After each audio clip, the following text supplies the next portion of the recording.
It's my nerd world, and welcome to it, Depeche Mode, the podcast. On this episode, we have some news items to dive into. A new album influenced by Depeche Mode. The cause of Andrew Fletcher's death has been revealed, and we haven't covered it on the show yet. We will talk a little bit about and speculate about the future of Depeche Mode in the wake of Andy's passing, and then we have a lot of listener feedback to dive into on this episode.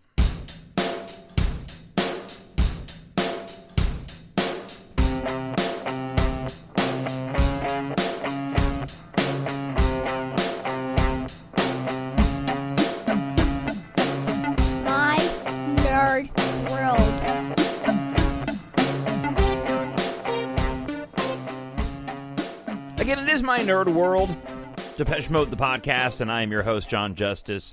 Glad you are checking out another episode as we talk about all things Depeche Mode. As I mentioned, we have some news items to get into. I want to talk a little bit and give you my theories on, honestly, when we can expect new Depeche Mode music, because I believe we will be getting new Depeche Mode music, and I will tell you why, and we have a lot of listener feedback to dive into. First, let's get through some of the more harder news to talk about on this episode.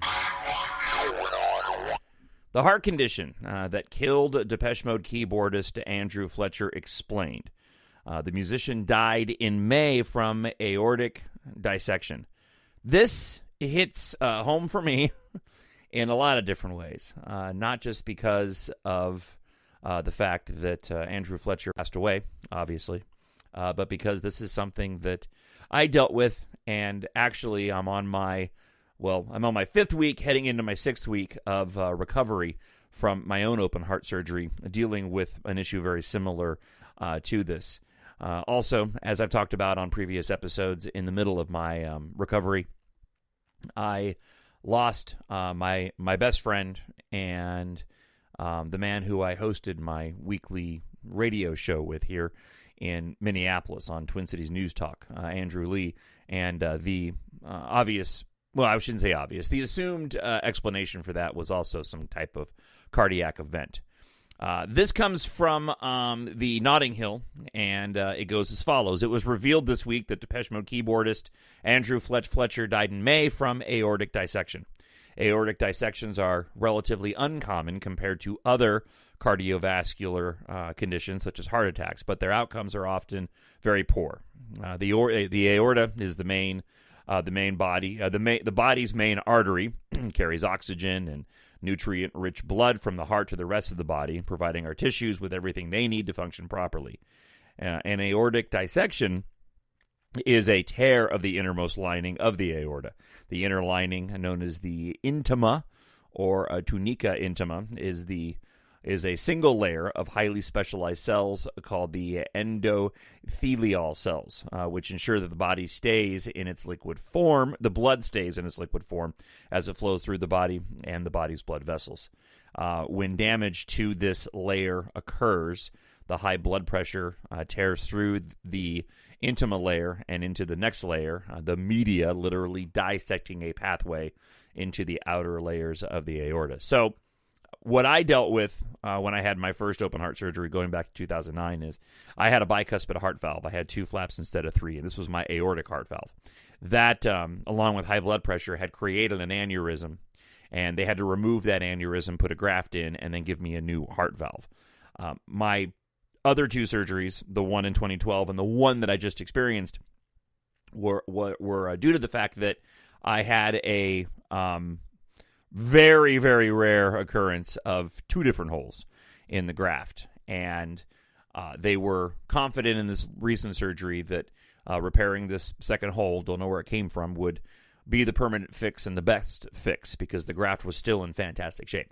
So they put that graft in to avoid what happened to Andrew Fletcher with aortic dissection. So I know that, you know, as you probably know, listening to this podcast and the history of the band, just the toll that previous tours, especially going back to the beginning and middle 1990s of the World Violation Tour and definitely the Devotional Tour, took its toll on the band. And I don't know what Andrew Fletcher's history was in terms of having his heart looked at, but it's one of those things where unless you go looking for it, you're not going to know.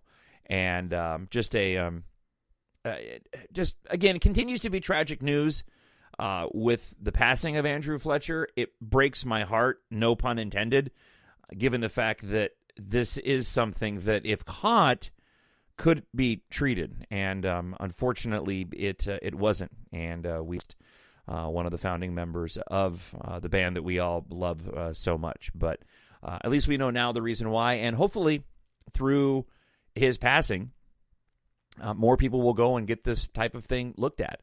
If you deal with any type of high blood pressure, I would encourage you to go get an endocardiogram. It's basically a sonogram for your heart. It takes about 20 minutes, and they just put the gel on your chest, and they do a sonogram, and they can look at your heart and see what kind of condition it is. And from there, they can actually go and identify whether or not you're dealing with any type of aneurysm. And I'm 50 years old. I dealt with my first issue back when I was 37 years old. I cannot encourage preventative health when it comes to your heart enough. And I pray that through the passing of Andrew Fletcher that more people will go and have this looked at so that they can avoid what happened to him. All right, let's move on to some lighter news. A Perfect Circles. Billie Howerdel recently released a new solo album, What Normal Was. Just got done listening to it, by the way, so I'll give you my thoughts on it here in a moment.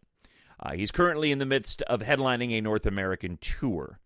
The singer-guitarist caught up with Heavy Consequence via Zoom to talk about this new solo effort. Howerdel previously unleashed an album back in 2008 under the name of Ashes Divide. I enjoyed that quite a bit, actually. That was essentially a solo effort, but What Normal Was is the first LP released under his own name. As Howerdel told us in the interview, he debated whether making a new album as an Ashes Divide release, but ultimately chose to go with his own name for this one, saying, it was always going to be the next Ashes record, but I did toy with the idea of, okay, it's so different, and I kind of feel myself moving in a different direction, he explained. A year ago, I went out to my birthday dinner with Jerry Cantrell, Josh Fries, and Greg Puciato, and we were talking about solo band stuff, and they were so encouraging on using my name for many reasons. On the opening track, Selfish Heart, and throughout the album, we detected, the article writer says, a Depeche Mode influence, and with the recent passing of Andy Fletcher, we asked Howerdel how the impact of the Rock and Roll Hall of Fame band has had on him. Howerdel said of Depeche Mode, they're the band that ages gracefully. I wasn't the biggest fan, but the influence of their music on mine, I think, is probably undeniable. Martin Gore is an incredible songwriter. Songs of Faith and Devotion is the record that got me into them. I heard them when I was younger, wouldn't turn it off, liked it, but I wasn't obsessing on it like other things, like The Cure or Susie and the Banshees in particular. Howerdel went on to say that Danny Lohner, who co-produced What Normal Was, is a huge fan of Depeche Mode, and that's another reason the band's influence can be heard on the album. You can catch Howerdel on the remaining dates of his North American tour, which runs through, looks like it's probably over by now, July 20th in Phoenix, Arizona. So while I was working on notes for the podcast this week, I decided to go ahead and throw this album on. Such convenience through the magic of iTunes, right? And I enjoyed it. I will say that nothing really stood out. It was great background music while I was working on the show, I'll say this. It sounded like it has, and I would encourage you, when you get a chance, just go and look it up. And Selfish Hearts is that first track, but you can just kind of throw it on in the background. Again, nothing is sticking out, but I'll tell you, I got massive cause and effect vibes for those that are familiar with that band, which was clearly heavily influenced by Depeche Mode. It reminds me of those bands at the height of Depeche Mode's power during what I call, the trinity of albums between Songs of Faith and Music for the Masses, Violator, and Songs of Faith and Devotion. which I know can be shifted around.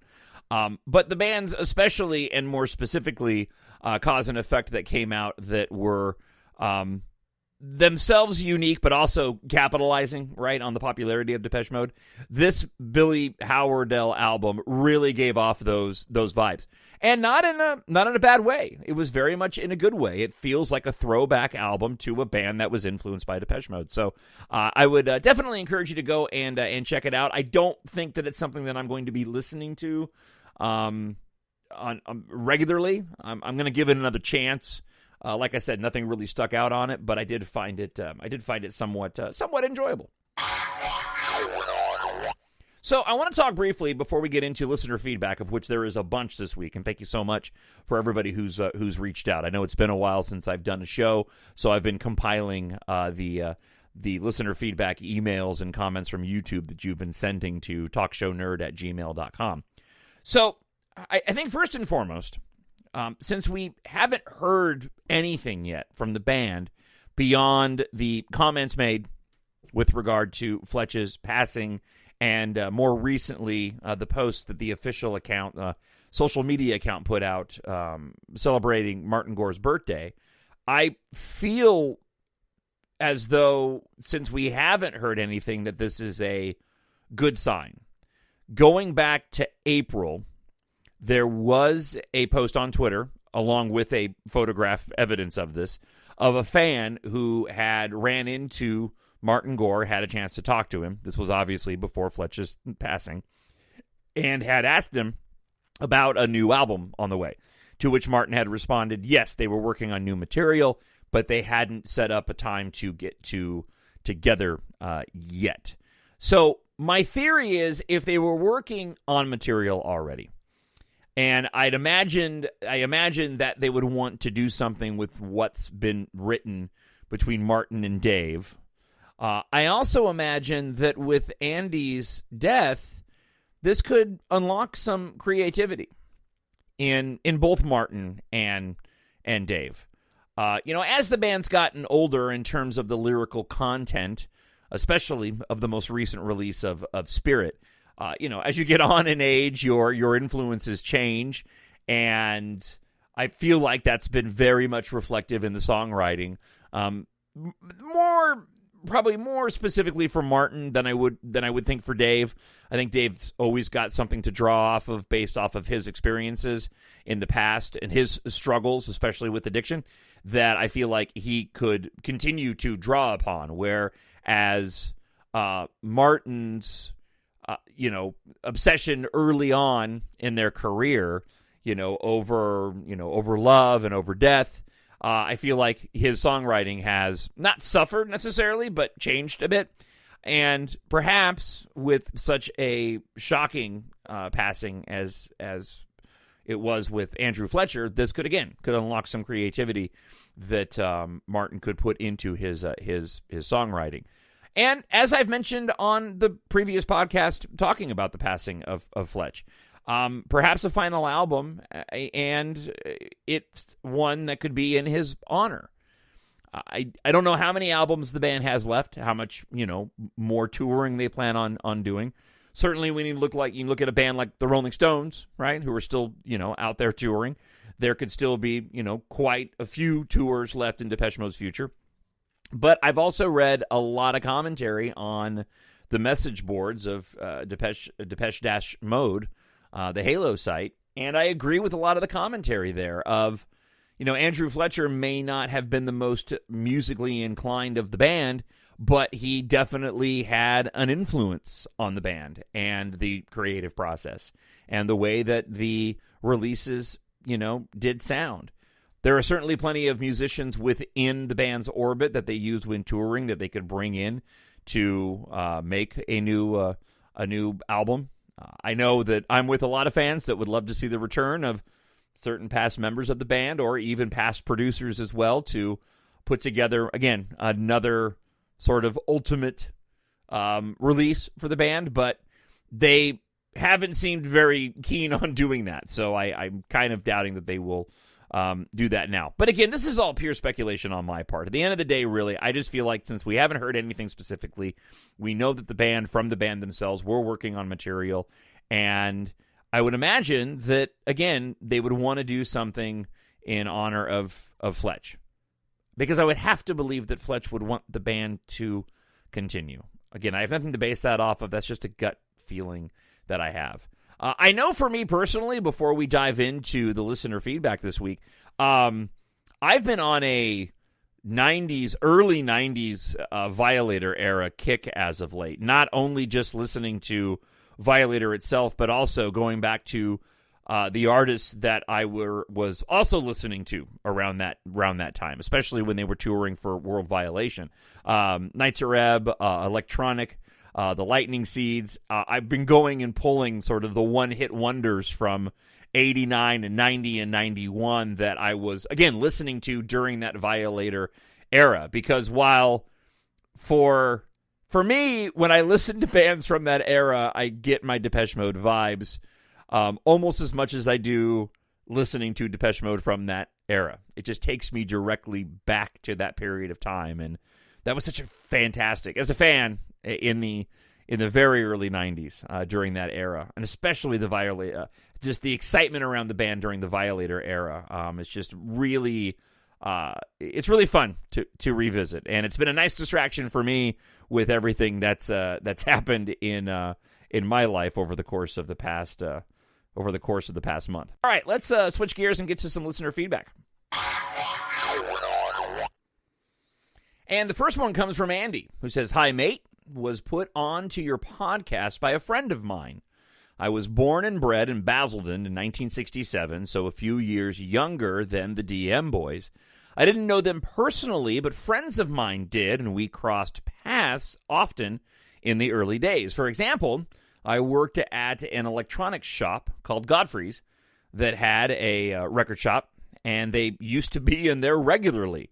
My good mate, Mike Yeomans, is currently working with Phil Burdett, who was half of Norman and the Worms with Martin Gore.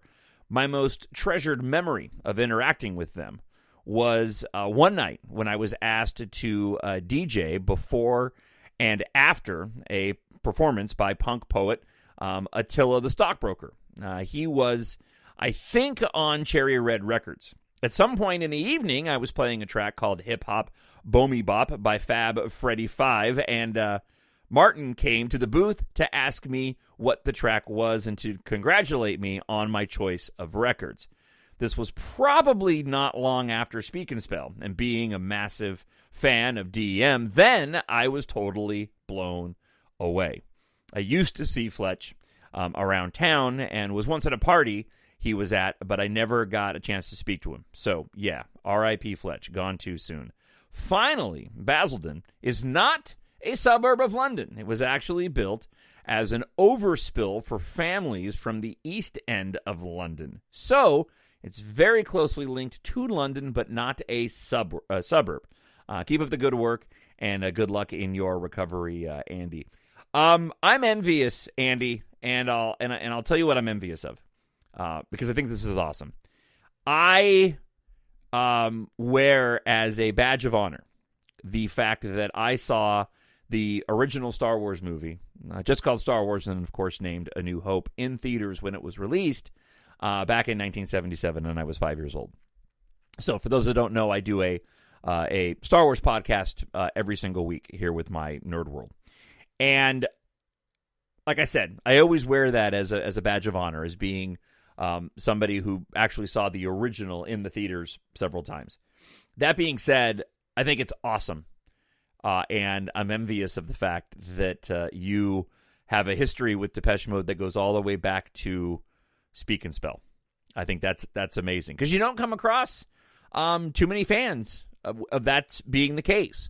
As I've mentioned, and you can go back and listen to on previous episodes if you haven't, I came across the band back in 85, 86-ish, hearing Shake the Disease on K-Rock radio in Los Angeles for the first time. And the first record I bought was Black Celebration, thinking that I was getting Shake the Disease, and I didn't, and then that was it. I was done. The first album released in stores that I was there for the day it came out was Music for the Masses, and, ever since then, they've been my favorite band because they're the greatest band in the world, that's why. All right. Let's go to Ralph. And Ralph says, hi, I'm a new listener to your podcast. My friend Ed and I are equally in line with you as being infected by the music of Depeche Mode and how it has been composing our individual life's soundtrack. Let us know if we can chat all things DM with you on a future podcast. Thank you, Ralph. And it's something that I would really love to do. And man, if I had the time, I would love to make it happen. And one day I will.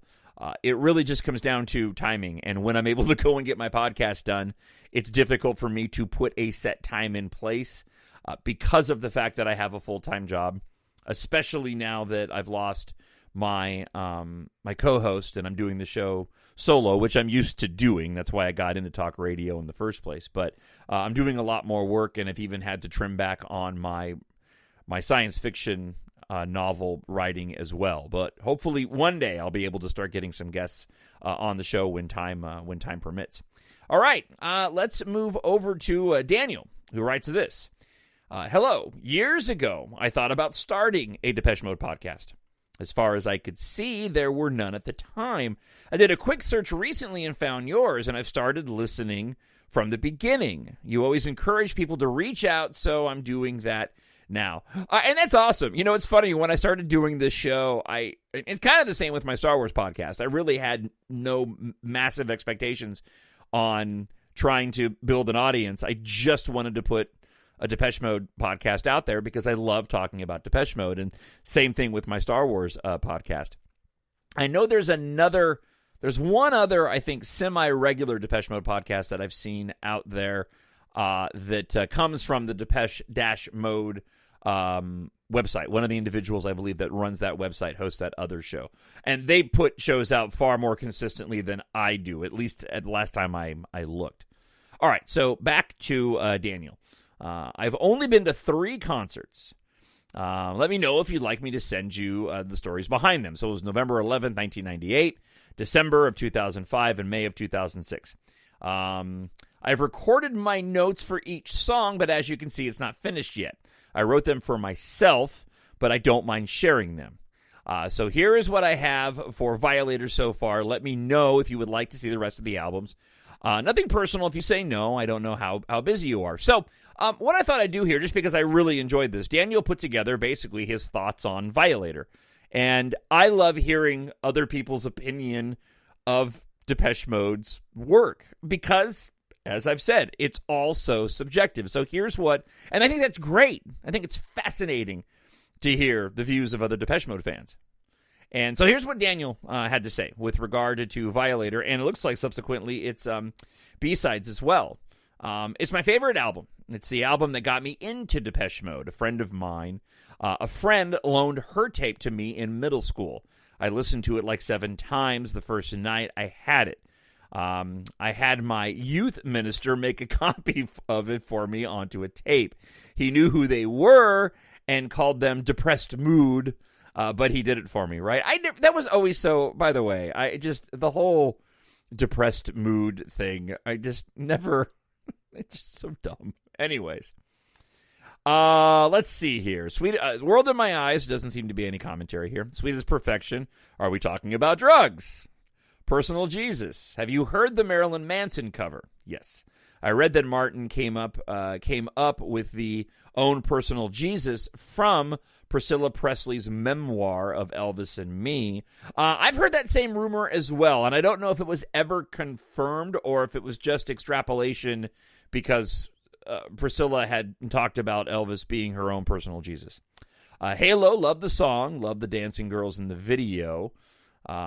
Waiting for the Night, this is my favorite song from this album, from Depeche Mode, and from all songs ever made. Wow. Enjoy the Silence. My wife didn't know Depeche Mode, but she knew this song. I feel like this is the song that introduced even more of the world to Depeche Mode. It's their most famous song. Metallica's music video, King of Nothing, reminds me of this music video, a lone king wandering in the wilderness. Did King David ever find his kingdom? It's a beautiful song. Is it really about drug use, as I read once? I've never read that. That Enjoy the Silence was. I will say that song is magic to me. And it's just one of those ones where it never, ever, ever gets old. I mean, few of Depeche Mode songs do, but man, there's never a time when I don't want to hear that song. I guess that's probably a better way to say it. There's never a moment where I don't want to hear Enjoy the Silence. Policy of Truth, if it's possible for this to have a non-A+ moment, it would be this song. Not much going on in the video as well. You know, it's interesting, too, because I've read quite a few people that don't enjoy Policy of Truth. And I didn't realize that. I adore that track. Almost as strong as Enjoy the Silence for me. So, again, it's all subjective, but just a surprising number of people that I've seen as of late that have pointed out that Policy of Truth is one of their least favorite songs. Blue Dress, great song that fits the mood of the album so well. Love that song. No comments on Clean. And then we get into the B-sides. Sea of Sin, so good. It should have made the album. Happiest Girl, such a good song. It should have made the album. Dangerous, not very good, but it's okay for a B-side. And again, talking about the subjectivity of it, like I would have put Dangerous on the album before I put Happiest Girl or Sea of Sin. Mephisto, great instrumental. The intro is something that is easy to learn to play. Sibling, great instrumental. Depressing as hell, though. And Collide, this really doesn't sound like Depeche Mode at all. It sounds like another electronic group's music. And again, getting into how subjective it is, I've been actually listening a bunch to Collide. Specifically, the remix of Collide that's available on the most recent singles release. Of course, it's come out before then, obviously. I just happened to grab it from that particular release. But that track I've been listening to a bunch because it is the closest to the opening song on the World Violation Tour. The opening track on the World Violation Tour, the instrumental, was Collide, but the remix version is the one that they use on tour as opposed to the regular B-side version. Daniel then wraps up saying, thank you for what you do. Thank you for sharing, Daniel. I really enjoyed going through that. And yes, look, feel free to send me whatever you like. Like I said, I really enjoy hearing other people's opinion of Depeche Mode albums, and am more than willing to go and share them with the audience on the show. All right, so as I wrap things up, I do want to talk about my science fiction space opera series. If you love Depeche Mode and you read science fiction, I hope you'll treat yourself, a friend, or a family member with some science fiction. Written for adults, but great for ages 11 and older. EMBARK is available. 7-book series, which completes the whole series, is available in hardcover, paperback, audiobook, and ebook. You can go to Amazon.com or mynerdworld.net. Set in the future, where air and space flight culture has replaced car culture, inspired in part by Depeche Mode, life in the so-called space age, the world we live in, and life in general. Depeche Mode actually plays a huge part in the underlying themes of the story, and the main character is himself a massive Depeche Mode fan at a time when the music of the 80s and 2000s is nostalgic and popular among the characters of the story. The stories feature references to our favorite band, both direct and indirect, while telling an exciting science fiction space opera saga. Book 1 goes as follows. They discovered the key to saving humanity. They just don't know it yet. Taftgardia picked the right day to upgrade his ship when the girl he longed to be with, fellow pilot Kate Amaro, arrived needing help investigating a cryptic message from her late aerospace engineer father. Unaware that an industrial accident inside one of the largest military and civilian spacecraft factories has set off an apocalyptic chain of events, they make a shocking discovery. When war erupts during the global evacuation, Taft realizes the significance of what they found, and so does the enemy. On the run from planet to planet, it's up to Taft, Katha, and a ragtag squadron of pilots to stop the threat to humanity's future among the stars before it's too late. Don't miss this 2021 Teo Flick Discovery Sci-Fi Award-winning series. Again, if you like Depeche Mode and you like your science fiction space opera to be epic, filled with romance and action, then EMBARK is perfect for you. So again, go on by Amazon.com and search for EMBARK and Jon Justice or mynerdworld.net. And that wraps up another episode. I hope you enjoyed it. Thank you so much for checking it out. And again, if you want to email me, TalkShowNerd at gmail.com, TalkShowNerd at gmail.com, or you can leave a comment up on YouTube if you happen to be listening on that platform. Talk to you again real soon. Have a good one. Bye.